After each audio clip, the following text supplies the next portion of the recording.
شان عظمت و شہادت کی تصویر سے ہوتی ہے، کیونکہ آج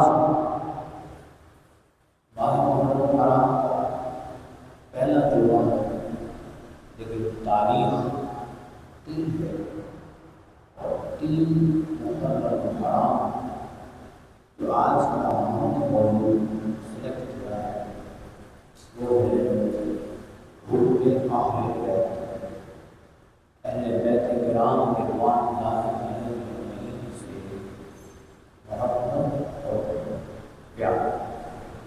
اس میں چند ایک نکات ہیں جس پر میں کوشش کرتا ہوں کہ اپنے مقررہ وقت ان نکات پر سیر حاصل مختصر اور اجمالی جائزہ لیا جائے اور ان نکات کی ضمن میں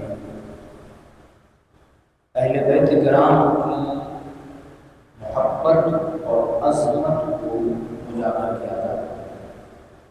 لیکن توجہ غلط باتیں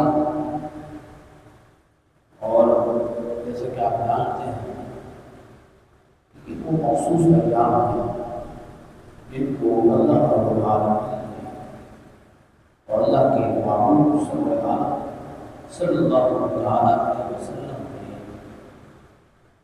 پسند فرمایا۔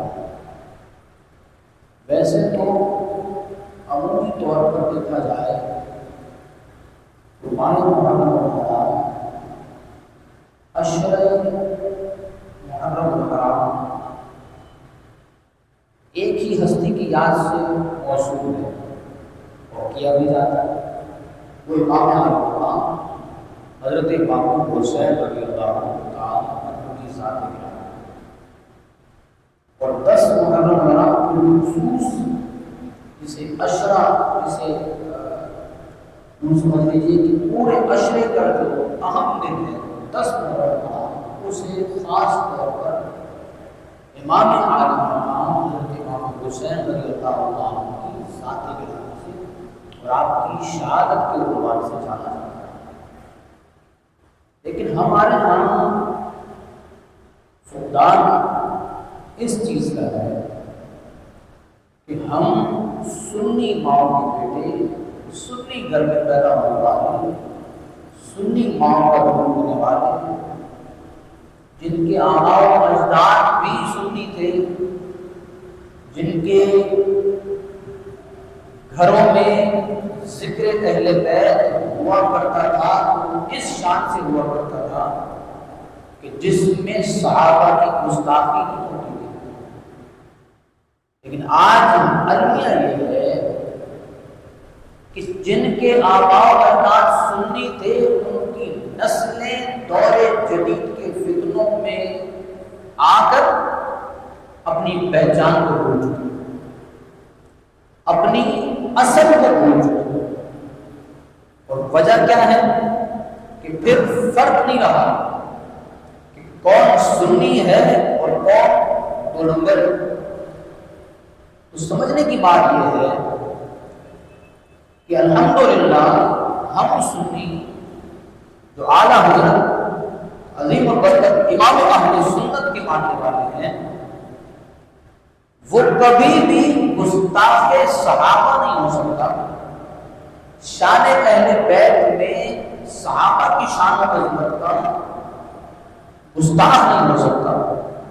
اسی لیے اپنی اصل کو پہچاننے کی ضرورت ہے، اپنی اصل پر رہنے کی ضرورت ہے، اپنی اصل کو نہ چھوڑیں، اور اگر اصل کو چھوڑ دیا تو نسب برباد رہے گا۔ اصل کو چھوڑا تو آنے والی نسل برباد ہو جائے گی۔ اس لیے سنی جیئیں سنی مرے۔ یہ جو آج کے ٹاپک میں جو محبت اہل بیت سے چند ایک نکات میں آپ کے سامنے پیش کر رہا ہوں اور قرآن و حدیث کی روشنی میں پیش کرنے کی کوشش کرتا ہوں، اس کو عقیدے کے طور پر ذہنوں میں بٹھائیں اور پھر اپنے آنے والی نسل کو بھی یہ میسج اور یہ پیغام دیں کہ کہ حضور کی اہل بیت سے محبت حقیقی معنی میں سنی کرتا ہے۔ اسی لیے ہمیں جو درس دیا گیا ہے وہ یہ ہے کہ بے ادب گستاخ فرقے کو سنا دے اے حسن، بے ادب گستاخ فرقے کو سنا دے اے حسن، یوں بیان کرتے ہیں سنی داستان اہل بیت۔ اور وہ داستان کیا ہے؟ کسی سنی سے پوچھیں۔ اہم نکات میں سب سے پہلا نقطہ ہے کہ اہل بیت سے محبت ایمان کی علامت ہے۔ یہ پہلا نقطہ، اہل بیت سے محبت ایمان کی علامت ہے۔ دوسرا نقطہ، قرآن مجید فرقان حمید میں اہل بیت کرام کی فضیلت کو اللہ رب العالمین نے کیسے ذکر فرمایا۔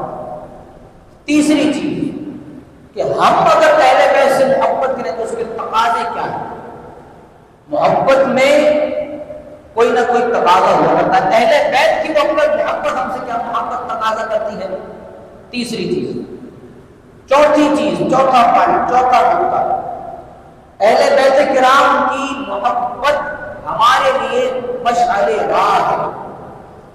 جو ان سے محبت نہیں کرتا تو وہ راہ راست سے بھی بھٹک جاتا ہے۔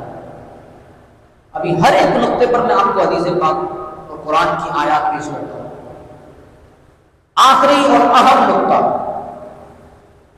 اہل بیت کرام سے دشمنی کرنے والوں کے نقصانات کیا ہوتے ہیں۔ جو اہل بیت سے دشمنی رکھتے ہیں ان کا نقصان کیا ہوگا، وہ اپنا نقصان کیسے کرتے ہیں۔ اب یہ ان پوائنٹس کو ذہن میں رکھیں۔ اب میں آیت مبارکہ کی طرف آتا ہوں۔ وقت چونکہ کم ہے اور چیزیں بہت ساری ذکر کرنے والی ہیں۔ قرآن مجید فرقان حمید میں اللہ رب العالمین نے ارشاد فرمایا قل لا اسألکم علیہ اجرا الا المودۃ فی القربى۔ اے محبوب آپ فرما دیجئے کہ میں تم سے کسی بھی چیز پر اجرت طلب نہیں کرتا الا المودۃ فی القربى، مگر کیا چاہتا ہوں؟ محبت قرابت دار، جو میرے قریبی لوگ ہیں تم ان سے صرف محبت کرنے لگ جاؤ۔ اب یہ آیت مبارکہ، ویسے تو اگر آپ دیکھیں نا قرآن مجید فرقان حمید ہم تک کیسے پہنچا؟ بولے حضور کے ذریعے پہنچا نا، حضور کے ذریعے پہنچا۔ اللہ رب العالمین نے ڈائریکٹ کسی کے دل میں تو القاء نہیں فرمایا۔ یہ بڑا اہم نقطہ میں آپ کے سامنے پیش کروں۔ پورا قرآن اللہ رب العالمین نے کسی نبی کے علاوہ، یعنی نبی کے علاوہ کسی کے دل میں القاء نہیں فرمایا۔ اور اگر کسی نبی ہوتا پھر تو اگر کسی اور کے دل میں القاء ہو جاتا تو پھر یوں کہا جاتا بھائی یہ بھی نبی ہو گیا۔ اب اللہ رب العالمین نے قرآن کو کسی کے دل میں ڈائریکٹ القاء نہیں فرمایا بلکہ نبی کے وسیلے اور واسطے سے جو ہے وہ کیا فرمایا، دل میں اتارا۔ ہم تک قرآن پہنچا، پہلے قرآن اللہ کے محبوب کے سینے پہ اترا، پھر ہم تک پہنچا۔ اگر اجمالی طور پر دیکھا جائے پورا قرآن سورہ فاتحہ سے لے کر والناس تک پورا قرآن حضور کی زبان اقدس سے صحابہ کرام پھر تابعین تبع تابعین رضوان اللہ علیہ مجمعین تک کے ذریعے جو ہم تک پہنچا ہے پورا قرآن ہے نا۔ ایسے اور سمجھنے والی بات ہے کہ جب اللہ رب العالمین بندوں سے کلام کرنا چاہتا ہے تو نبی کا واسطے سے، نبی کے واسطے سے کلام کرتا ہے۔ اللہ چاہے کہ میں اپنے بندوں سے کلام کروں تو اس نے کیا کیا؟ قرآن بھیج دیا، قرآن کے ذریعے کلام فرمایا۔ اللہ کو کچھ کہنا چاہا اپنے بندوں کو تو نبی کے ذریعے کہلوانا چاہا، نبی کے ذریعے پیغام پہنچایا۔ الغرض کچھ بھی رب کا میسج ہو، رب کا پیغام ہو، رب کا کہا ہو، ڈائریکٹ بندوں تک نہیں پہنچا بلکہ اللہ رب العالمین نے اپنے محبوب کے ذریعے پہنچایا۔ اور یہاں سمجھنے والی بات یہ ہے، اللہ بتانا یہ چاہ رہا ہے کہ جب مجھے بندوں سے کلام کرنا ہو تو میں نبی کا واسطہ لیتا ہوں۔ اے بندوں، جب تمہیں مجھے کلام کرنا ہو تو پھر تم ڈائریکٹ میرے پاس کیوں آتے ہو؟ سمجھ آئی بات؟ کس کا واسطہ اور کس کا وسیلہ؟ جب اللہ خود واسطہ نبی کا لے رہا ہے بندوں سے کلام کرنے کے لیے، تو پھر بندہ ڈائریکٹ رب سے کیوں کلام کر رہا ہے؟ بندے کو اللہ فرما رہا ہے تمہیں مجھ سے کلام کرنا ہو تو پہلے نبی کی بارگاہ میں آؤ، پھر میری بارگاہ میں آؤ۔ سمجھ آئی بات؟ تو یہاں پورا قرآن اگر دیکھیں تو اللہ رب العالمین اپنے معبود کے ذریعے کلام فرما رہا ہے، لیکن جب بات خاص ہو، جب بات کوئی خاص ہو تو اللہ رب العالمین ڈائریکٹ فرماتا ہے قل، واللہ احد، اللہ رب العالمین فرماتا ہے معبود آپ کو کہنے کی کیا ضرورت ہے؟ اللہ ایک ہے، یہ سب کو معلوم ہے، لیکن اس نے اپنی ربوبیت کو ظاہر کرنے کے لیے اپنے محبوب کو فرمایا محبوب آپ فرما دیجئے۔ کس سے فرما دیجئے؟ اپنی امت سے فرما دیجئے واللہ احد، اللہ ایک ہے۔ اللہ ڈائریکٹ بھی فرما سکتا ہے، لیکن اس نے اپنے محبوب کا وسیلہ، اپنے محبوب کا واسطہ لیا اور کیا فرمایا؟ محبوب آپ فرما دیجئے واللہ احد، اللہ ایک ہے۔ قل اعوذ برب الفلق، قل اعوذ برب الناس، یہاں تک کہ جب محبوب کی قرابت داروں سے محبت کی بات آئی تو اللہ نے فرمایا ڈائریکٹ نہیں فرمایا، بلکہ فرمایا محبوب قل لا اسألکم علیہ اجرا، اے محبوب آپ فرما دیجئے میں نے تمہیں نماز سکھائی، میں نے تمہیں روزے کے متعلق بتایا، میں نے تمہیں دین پہنچایا، الغرض یہ کہ پوری زندگی جب سے نبوت کا اعلان کیا تب سے لے کر اب تک جو کچھ بھی میں نے تمہیں دیا ہے اس پر میں تم سے اجرت نہیں لیتا۔ جبکہ کیا تھا؟ یہ مشکل کام تھا نا، پتھر حضور نے کھائے، تکلیفیں حضور نے برداشت کی، تکالیف سے حضور گزرے، یہاں تک کہ مشرکین مکہ نے حضور کو لہو نہان کر دیا، مکے سے در بدر کر دیا، مکے سے نکال کر حضور میرے آقا کو ہجرت فرمانی پڑی۔ اس کے باوجود کہ اللہ کے مالک نے یہ نہیں فرمایا کہ میں تم سے اس پر اجرت طلب کرتا ہوں کہ میں نے تمہیں یہ دین دیا ہے، میں نے تمہیں نماز سکھائی ہے، میں نے تمہیں روزے سے متعلق بتایا ہے، میری وجہ سے تم کعبے میں آ کے طواف کرتے ہو، میری وجہ سے تم عبادات کرتے ہو، اس پر کوئی اجرت نہیں چاہتا، اس پر میں کوئی اجرت نہیں چاہتا۔ اللہ فرما رہا ہے کہ اجرت لینی ہے تو معبود، یعنی اب پتہ یہ چلا معبود یعنی نبی کچھ لینے کے لیے نہیں آیا بلکہ ہمیشہ دینے کے لیے آیا ہے، نبی ہمیشہ دینے کے لیے آیا ہے۔ فرمایا پوری زندگی میں نے تم سے اجرت نہیں مانگی، کسی چیز پر اجرت نہیں چاہتا، چاہتا ہوں تو کیا چاہتا ہوں؟ مانگی تو ایک چیز مانگی، فرمایا میرے قرابت داروں سے محبت کرنے لگ جاؤ، میرے جو قریبی لوگ ہیں ان سے پیار کرنے لگ جاؤ، ان سے محبت کرنے لگ جاؤ، بس تم سے یہ چاہتا ہوں، بس تم سے یہ چاہتا ہوں۔ اور کیا فرمایا؟ قل لا اسألکم علیہ اجرا الا المودۃ فی القربى، فرمایا کہ اب میں تم سے اجرت نہیں چاہتا، صرف چاہتا ہوں تو کیا چاہتا ہوں؟ فرمایا اپنے قریبی لوگوں سے محبت چاہتا ہوں۔ اب یہاں پر لفظ کل کو میں نے مختصر آپ کے سامنے بیان کیا، وقت چونکہ کم ہے۔ لفظ مودت اور محبت یہ دو لفظ ہیں۔ اللہ قرآن مجید سبحانہ حمید میں شان فرمایا قل لا اسألکم علیہ اجرا الا المودۃ، مودۃ فی القربى، لفظ محبت ہو سکتی ہے لیکن محبت اور مودت میں کیا فرق؟ علماء کرام نے اس پر کلام کیا، مفسرین نے اس پر کلام کیا اور خوب کلام کیا۔ فرمایا محبت اور مودت میں فرق یہ ہے کہ محبت وہ ہے جو کسی بھی لمحے نفرت میں بدل سکتی ہے، کسی بھی ذریعے نفرت میں بدل سکتی ہے، کسی بھی ذریعے سے کسی بھی لمحے محبت نفرت میں بدل سکتی ہے۔ لیکن فرمایا مودت کبھی نفرت میں ہے، مودت کا معنی بھی محبت، لیکن محبت نفرت میں بدل سکتی ہے لیکن مودت نفرت میں نہیں بدل سکتی۔ اس کو علماء کرام فرماتے ہیں محبت کسے کہتے ہیں؟ جو کسی بھی موقع پر نفرت میں بدل جائے، اور اگر یہ نہ ہو تو پھر شائبہ بھی نہ جائے، یعنی کہ محبت اگر ہے وہ نفرت میں بدل جائے گی، اس کا مطلب یہ ہے کہ کسی بھی لمحے کسی بھی وقت محبت نفرت میں بدل سکتی ہے۔ فرمایا محبت اس پیار کو کہتے ہیں جو کبھی بھی نہیں بدلتی۔ یا علماء فرماتے ہیں کہ اللہ رب العالمین نے فرمایا کہ میرے اے محبوب آپ فرما دیجئے کہ میں تم سے کیا چاہتا ہوں؟ مودت چاہتا ہوں۔ کیا چاہتا ہوں؟ مودت۔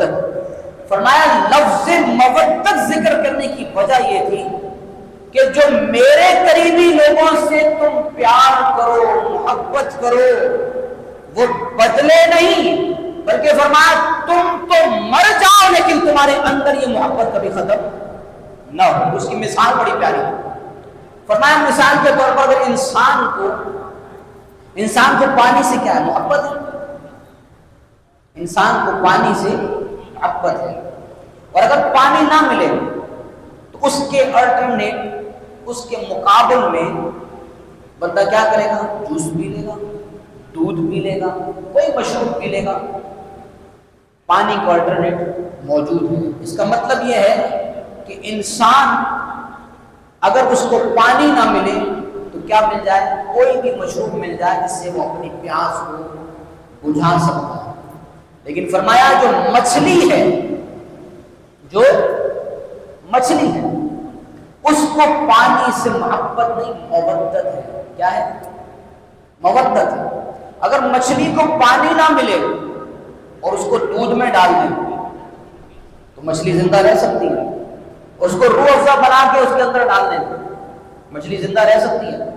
اگر پانی کے علاوہ کسی اور مشروب میں مچھلی کو ڈال دیا جائے تو مچھلی زندہ نہیں رہ سکتی۔ علماء فرماتے ہیں اپنے پیار کو اہل بیت سے اس طرح جوڑو جیسے مچھلی کو پانی سے پیار ہے۔ فرمایا تم مر جاؤ لیکن تمہارے اندر سے اہل بیت کا پیار ختم نہیں ہونا چاہیے۔ فرمایا قل لا اسألکم علیہ اجرا الا المودۃ فی القربى۔ فرمایا میں تم سے کسی چیز پر اجر نہیں چاہتا اور محبت بھی نہیں چاہتا، بلکہ فرمایا مودت چاہتا ہوں، پیار چاہتا ہوں، ایسا پیار، ایسی الفت، ایسی محبت فرمایا جو کبھی ختم ہونے والی نہیں ہے۔ تو میرے آقا کریم علیہ الصلوۃ والسلام نے ہر لمحہ پوری زندگی میں امت کو عطا فرمایا، لیکن جب مانگنے کی بات آئی تو نہ حضور نے دولت مانگی، نہ حضور نے ہم سے کچھ اور مانگا، بلکہ کیا مانگا؟ فرمایا میرے پیاروں سے کیا کرنے لگ جاؤ؟ پیار کرنے لگ جاؤ، میرے پیاروں سے محبت کرنے لگ جاؤ۔ یہ تو تھا قرآن۔ حدیث مبارکہ میرے آقا کریم علیہ الصلوۃ والسلام، جیسے میں نے بھی بیان کیا کہ اہم نکات کو میں آپ کے سامنے پیش کرتا ہوں کہ اہل بیت کرام کی محبت قرآن میں کیا اور حدیث میں کیا ہے۔ قرآن مجید فرقان حمید میں اللہ رب العالمین نے اہل بیت کرام رضوان اللہ علیہم کی فضیلت کو جو بیان فرمایا، فرمایا انما یرید اللہ لیذھب عنکم الرجس اہل البیت ویطہرکم تطہیرا۔ ایک فضیلت یوں ذکر فرمائی۔ اب جب بات آئی حدیث مبارکہ کی، ویسے تو بہت ساری حدیث مبارکہ ہیں، لیکن ایک حدیث مبارکہ کہ ہمارے لیے اہل بیت کی محبت ایمان کی علامت ہے۔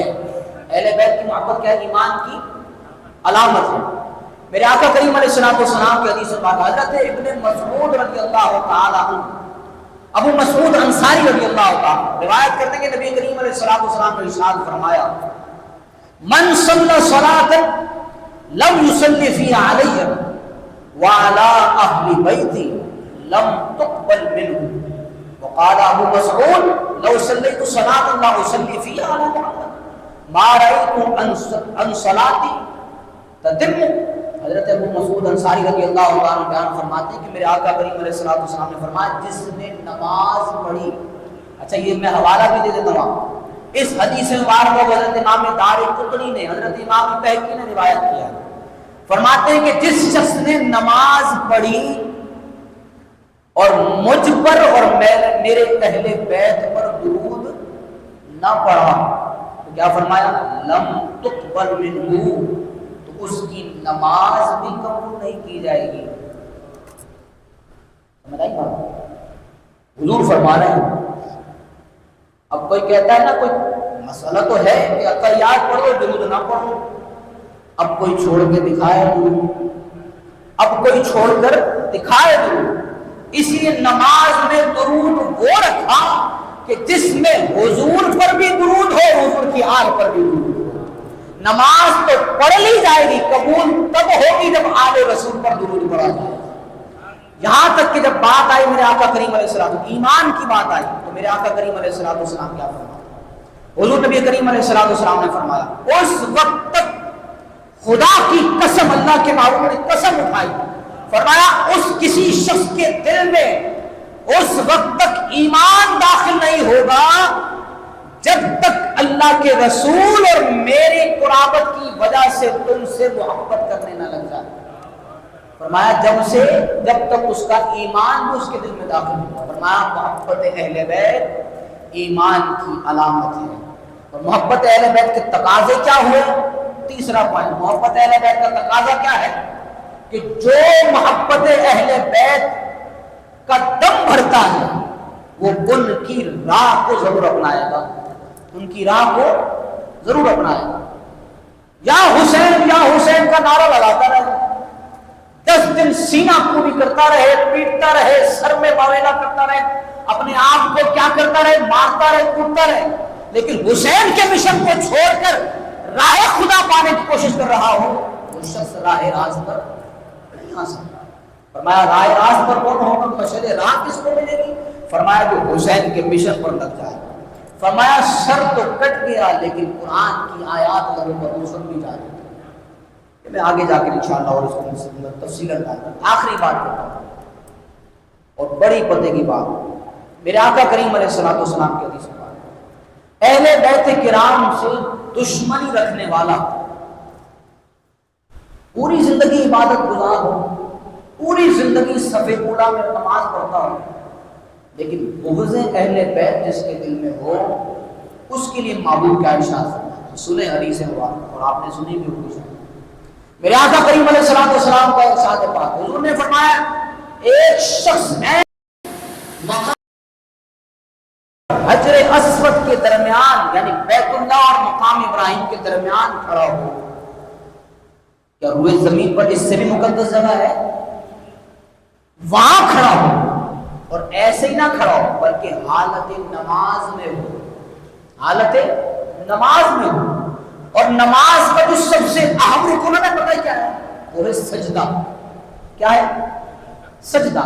تو پوری نماز فضیلت والی لیکن سجدہ سب سے فضیلت والا رکن ہے، اس لیے حضور کو فرمایا گیا تھا کہ معبود آپ سجدے کو طول دے دیا کریں۔ یہ بھی آگے جا کے انشاءاللہ بات کروں۔ سجدہ کیا ہے؟ سب سے فضیلت والا رکن ہے، این مطاف میں ہو اور کہاں ہو؟ مقام ابراہیم اور حجر اسود کے درمیان، خانہ بیت اللہ کے درمیان میں ہو اور حالت نماز میں ہو، اور فرمایا سجدے کی حالت میں ہو، اور اتنا ہی نہیں بلکہ فرمایا روزے سے ہو، بلکہ کیا ہو؟ روزے سے ہو، یعنی اس کے رب کے درمیان یہ صرف ایسا مضمون رابطہ ہے جو کسی کو نہیں معلوم۔ حضور نے فرمایا کہ بندہ جب روزے سے ہوتا ہے تو بندہ اور اس اللہ کے درمیان ایک راز ہوتا ہے۔ فرمایا حالت نماز میں ہو۔ اب کوئی سوچے گا یار کتنی فضیلت والا یہ شخص ہے، کتنے مقدر والا یہ شخص ہے، اور ایسے شخص کو دیکھ کر ہر بندہ خش کھا کر اش کر پڑے اور کہے کہ اس سے زیادہ مقرب بندہ کوئی نہیں ہو سکتا۔ اب یہ ظاہر دیکھا جا رہا ہے، یہ ظاہر اس کا دیکھا جا رہا ہے کہ حالت نماز میں ہے، حالت سجدہ میں ہے، اس زمین پر ہے جو سب سے عرف و اعلیٰ زمین ہے۔ فرمایا اس حالت میں روزے کی حالت میں ہو، حضور فرماتے ہیں میرے قرابت داروں کا پیار اس کے دل میں نہیں ہوگا تو جتنے سجدے کرتے مر جاؤ وہ جہنم میں جائیں گے۔ پتہ یہ چلا نمازیں یہی رہ جائیں گی، عبادات یہی رہ جائیں گی، فرمایا حج یہی رہ جائیں گے، جتنی زکوٰۃ و خیرات کی تھی، جتنا اس نے باویلا کر کے اپنے آپ کو شو کرایا تھا کہ میں حاجی ہوں، میں نمازی ہوں، میں بہت بڑا ہوں، فرمایا سب کچھ یہی رہ جائے گا جب تک محبت اہل بیت اس کے دل میں نہیں ہوگی۔ فرمایا کیا؟ فرمایا قل لا اسألکم علیہ اجرا الا المودۃ فی القربی، میں تم سے کچھ نہیں چاہتا میں تم سے کسی بھی جو تمہیں میں نے اب تک دیا پوری زندگی تم سے اس پر اجرت نہیں چاہتا، لیکن چاہتا ہوں تو ایک چیز چاہتا ہوں، اور وہ کیا ہے؟ فرمایا میرے جو قریبی لوگ ہیں تم ان سے پیار کرنے لگ جاؤ، پھر ہوگا کیا؟ فرمایا جو تم ان سے پیار کرو گے تو تم سمجھ جاؤ اپنے باپوں سے پیار کر رہے ہو، اور فرمایا جو مجھ سے پیار کرنے والا ہوگا وہ رب سے پیار کرنے والا ہوگا۔ اللہ رب العالمین ہم سب کو اہل بیت کی محبت نصیب فرمائے، اہل بیت کا پیار نصیب فرمائے۔